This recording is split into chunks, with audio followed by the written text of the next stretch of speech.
big breaking news. There's a report out now. Kanye and his wife Bianca are reportedly headed for divorce. This, according to the Daily Mail, just 11 days after Kanye strutted his wife out to the Grammys and had her strip nude and make an obscene display on the red carpet, followed by all the Hitler posting and the porn posting on X. And 11 days later, reportedly they're headed for divorce. You know, if those kids can't make it, is there really any hope for the rest of us? I almost didn't bring this story up because I said I don't want to just engage in trashy celebrity tabloid gossip, certainly. You know, maybe this is a private affair. But then actually I thought, no, this isn't a private matter. Not just because Kanye is a celebrity, but because marriage is not a private matter. Now, there are questions about the validity. I actually don't even know if these two were officially married. It's kind of unclear when you look it up online. And then if you consider marriage as a sacramental act, then probably none of these people have really been married, because Kim Kardashian had been married twice before she married Kanye, and then they had the divorce, and the whole thing is just very sad. However, marriage itself, sacramental or just as a natural institution, is not a private act. It's not a private union. And actually, so many of our cultural problems today, in particular pertaining to marriage and the family and children, arise from our misunderstanding of marriage as something just kind of private. You know, it's just a private act of consenting adults, and it has nothing to do with you. That is not what marriage has been. Marriage is the fundamental political unit. When you get married, you make public professions that you will be faithful, that you will stay in this union. You make those professions to God. You make them before a minister. You typically make them before the public. Then you register with the government and often with the church. But it's public. And it's public because marriage is intrinsically a public institution, because marriage is ordered toward the creation of new people and the future generation of all of society. Okay? So we do have to take this as a public matter. We do have the right to talk about it. We do have the right to discourage the breakdown of marriages. Marriage is not just about you. And the view that it is a sign of the selfishness of our culture, which is why we are now a dying culture. There's so much more to say. First, though, text Knowles to 989898. Everyone has been thinking about the economy lately. Economic experts have been analyzing long-term trends. Some are expressing concerns about potential serious economic challenges once we approach 2030. It's interesting when you look at the big picture.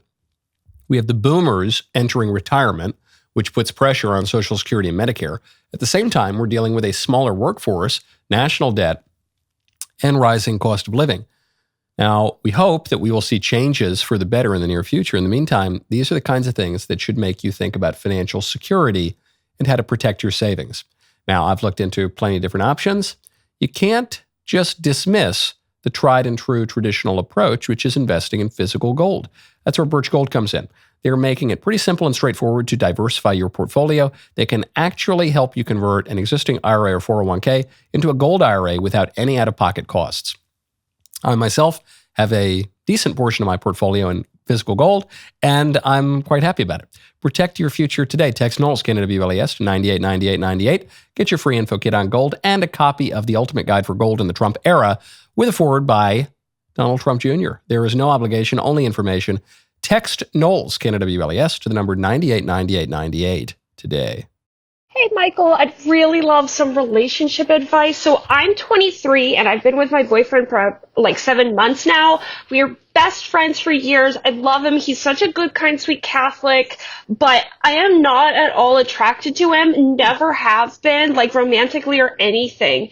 And he's been in love with me since first sight. So I'm autistic. I'm really bad at reading people. I've had awful judgment towards men and friends in the past. I don't trust my judgment, but he's proven himself to be reliable and stable. And I know he'd give me a good life. He'd be a good dad. He'd be a good husband and stuff. But I'm a hopeless romantic, and it's high-key depressing to imagine completely giving up on that dream and never falling in love. And I know women have married for security and stuff for centuries, and that worked for them. So I don't know what to do. I'd really miss him. I love him. I don't want to lose him, but any advice would be helpful. Please pray for me. And thank you so much. Have a great day. Okay, well, tough problem that you find yourself in, because until that very last line there, I thought you were really just asking me for permission to break up with your boyfriend. Because what you're saying is, look, I'm not attracted to him at all. Not physically, not romantically. I don't love him. Like, I want to fall in love with someone. That's what you said, right? I still don't want to give up that dream. It's very depressing to even think about marrying him. So, all right, then you're just asking me for permission to break up with your boyfriend. Sure, break up with your boyfriend. You're 23, it's fine. He loves you. You don't like him that much. That's fine. But then at the end you said, but I really don't want to lose him. I love him. He's great. Well, hold on. Now I'm confused. If you break up with him, you're going to lose him. You're not going to stay friends. Okay. So if you're willing to do that, I think it's fine. I don't think you need to settle for what you view as a highly depressing marriage. Certainly not at age 23. At a later age, perhaps it is time to get some of your fantasies out of your head and, maybe settle or for something that's imperfect. But now you're 23 years old. You can play the field a little bit. It's okay. But at the very least, you need to be aware when you break up with him. It sounds like you're going to break up with him. When you break up with him, he's gone. You're not going to remain friends. That's not how it works. So if you're willing to do that, because you think, look, I gave it a good shot. I know on paper the guy, he's a nice guy, but I just want, I want a hunk or something. Okay. That's your right. I think physical attraction is important in a marriage because sex is important in a marriage. It's like one of the defining features of marriage. So if you're really just like repulsed by this guy physically, or he just doesn't do anything for you, then that's important. You're not just hiring a roommate here. You are getting married. So that matters. But be aware, you will lose him. He's out of your life once you break up with him, which is like, all right, that happens, They say that breaking up is hard to do. That's a good clip, huh? Mm-hmm. Mm-hmm. Yeah. Ring the bell, please. Thank you. Appreciate it. See you next time.